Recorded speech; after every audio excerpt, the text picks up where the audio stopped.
வெளியான 5 நாட்களில் 200 கோடி ரூபாய் வசூலித்த முதல் படம் என்ற பெருமையை பெற்றுள்ளது எஸ். ராஜமௌலியின் பாகுபலி.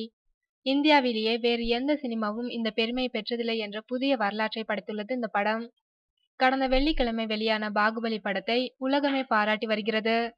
விடுமுறை தினங்களில் மட்டுமல்லாமல் வார நாட்களான திங்கள் செவ்வாயிலும் குறையாத கூட்டத்துடன் படம் ஓடுகிறது.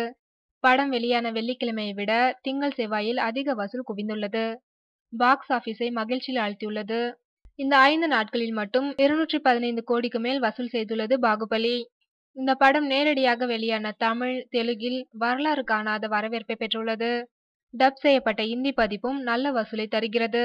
ஹிந்தி பதிப்பை வெளியிட்டுள்ள இயக்குனர் கரண் ஜோஹர் கூறுகையில், எப்போது ஒரு படம் வெள்ளிக்கிழமையை விட திங்கட்கிழமையில் அதிக வசூல் செய்கிறதோ அப்போதே அது பாக்ஸ் ஆபீஸில் தனி வரலாறு படைத்துவிட்டதாக அர்த்தம். பாகுபலி புதிய சாதனை படைத்துள்ளது என்று குறிப்பிட்டுள்ளார்.